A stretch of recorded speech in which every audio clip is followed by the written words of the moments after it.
Welcome to China AMEC, your first insight into the Australian visa system. My name is Carl. This is the first time that I decided to go live streaming on YouTube, basically to share the visa informations and the trends that's coming up for 2019. Now, basically what we have learned from all the news articles, we know that the Australian government is pushing all the possible migrants into regional Australia. Now, stay tuned with the video ahead, because I'm gonna tell you and share with you all the news and things that's gonna coming up for 2019. Now, starting in the year, I believe it was just only a couple of days ago, Australian government joined by the I think it was the treasurer, and joined with the population minister and also the immigration ministers to actually announce that they are putting a budget and fund of around 19.4 million Australian dollars just to facilitate and help the build and the construction and the public infrastructures for regional Australias. Now, the reason I'm doing that is basically wanted to promote more migrants to actually go to regional Australia. Now, where are the regional Australias? Now, what I could actually tell you about it will be more focusing on, I will assume, the largest will be South Australia, where Adelaide city is based at, and also in Northern Territory, that's where Darwin is, and also in Tasmania. Now, today I'm going to share with you how you could actually migrate via a regional Australia skill migration pathways. Now, what I have studied and learned for the coming years and the trend is what the government was going to promote is utilizing subclass 489 visas, where it requires a state government sponsorships. Now, how would that work is basically for a possible potential migrants. I would say 80 to 90% of these migrants are coming from international student background. So if you are ready and looking forward and interested in study and getting your qualification and degrees in Australia, this will be one way to go, where you pick a university, diploma or TAFE for college in these areas, in these three major cities, because that's predominantly where the institution will be located. So just give you an example. For instance, if you picked Tasmania, now under the 489 visa streams, where they have category 1, it only requires a person, an international student, to be enrolled and study for at least 40 weeks, which basically meant 12 months of study. Now, what to be studied is a topic that a lot of people might want to discuss further, but generally what it does is, the idea is if you spend 12 months studying in Tasmania, you'll be able to be nominated and invited by the Tasmanian state government to lodge and approved by a 489 visa. Now, how will that work? Generally, a 489 visa holders will require to continue to stay and live in regional Australia for at least 2 years.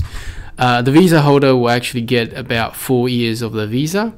Now, within the first 2 years, they also requires the employed full-time employments for 1 year. Then you'll be able to transfer into a subclass 887 visa, which is a permanent residency pathways.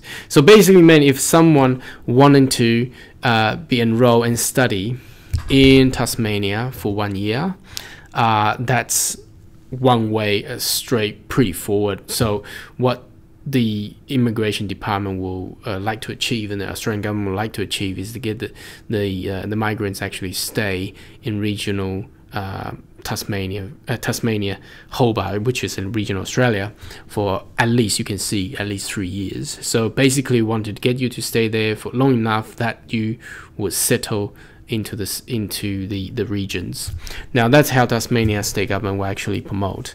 There are other categories. There's also promoted I think what they call category 5.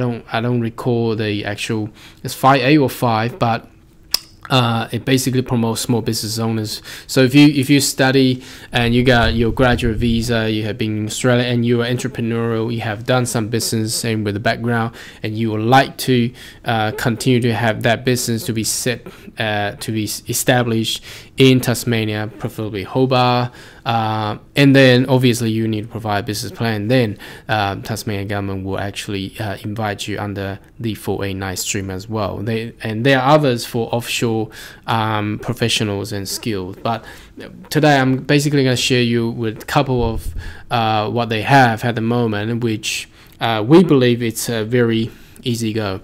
Now the next one I'd like to share about is Darwin, the city of Darwin, which is at the Northern Territory. If you look at the map, it's actually in the center north of Australia, just right beneath Papua New Guinea and Indonesia. Now the government of Northern Territory is very open. First of all, they provide scholarships if you're enrolled into a certain colleges, institution, university in Darwin. Now, basically, that covers the list of institutions. Basically, covers all the institutions in Darwin. So if you're enrolled, you could actually apply for a scholarship, which state government of Northern Territory will provide to you. That's one thing. That's one incentive. The other incentive is that once you graduate, if you graduate and study in Northern Territory, and if you do receive a job offer of almost any kind, you'll be able to meet the eligibility of getting a 489 visa in Northern Territory as well. Now, once you get 489 visa as a 489 visa holder, it's again the same, living, stay, and continue to live and stay and work in Northern Territory for the next 2 years.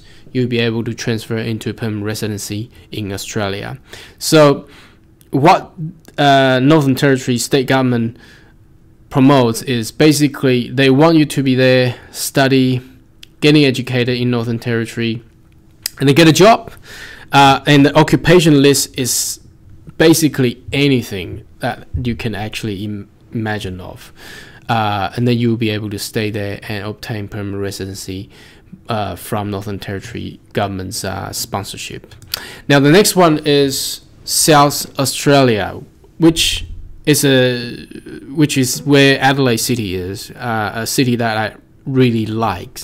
I'm actually planning to fly into Adelaide with my family this weekend, just to view all the vineyards and taste all the good wines there. If you haven't been to Adelaide, quality wines over there. Now Adelaide and South Australia is a bit tricky.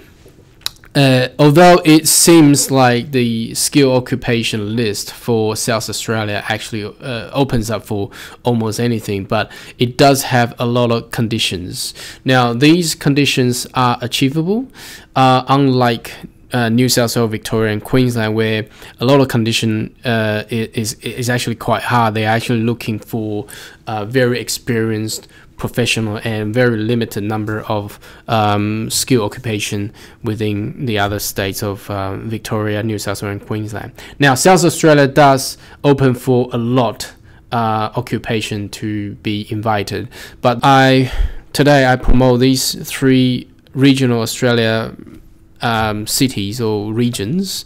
Is that over the past 3 months I've studied how the government initiative is looking forward to actually get the migrants to regional Australia for at least 3 to 5 years. Now I've foreseen that subclass 489 is preferred subclass and existing subclass that they could utilize and implement. And over the past few months I've seen how the the state government has actually utilized very cleverly, intelligently, by selecting different criterias, and I believe that's actually a very good way to actually, if a migrant is interested to actually migrate to Australia. And again, now it may sound regional, may sound very far, but and very a lot of people might have thought it's very not technological, but those cities that I visited is actually very good. If you Google search an image, and also the quality of education there, for instance, University of Adelaide is one of the best. Okay, now apart from all that, I'm open for all the friends and viewers to actually leave comments, and if you really like the content that I provide, make sure you subscribe to our channel. Now, by ending today's video and live streaming, I would like to share a bit of why Australia.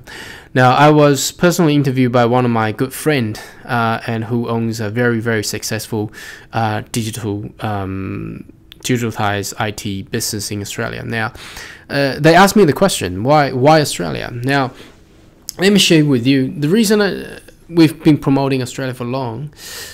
I think it's one of the things. It is the largest continent of Southern Hemisphere, and it is the only developed Western countries where we still have vast land. That means a lot of opportunities, and our population is still low. By growing in the future, you're literally looking at the next 100 to 200 years, and the imagination is into the sky. Gun control, there's no gun. So migrants with families, kids into school, very safe. Quality of the education is on the top. Although the international education has not been competitive enough in comparison with USA and UK, well, predominantly with the numbers of universities and researchers, but over the last 10 years, you've seen a lot of academic achievements, and if you've ever been to the campus and the cities that what we have in Australia, it's just beautiful. And the other thing is also the quality of financial systems. It's very safe, secure. That's another very important cases, because we gotta imagine that when migrants come over and settle into countries, they are not just coming by themselves. They're generally with families and kids, and it's a very good place to be with your family and the future for the kids to grow up with. Anyway, today's video is a bit short. As this is my first time live streaming on YouTube, I'd love to help and assist and share more of the insights of Australian visa systems. Now, if you do have anything that you really like to know and how you can achieve stuff, obviously I could reply to your emails and comments, but I'll also love to do this over a live stream and video on YouTube. So it's more friendly, easier to get connected with. So anyway, if you do have further stuff you want to ask about, email me. I'll leave my email in the comments, and also you may find some information that you may be able to access with. Thank you very much, and I see you next time. Bye bye.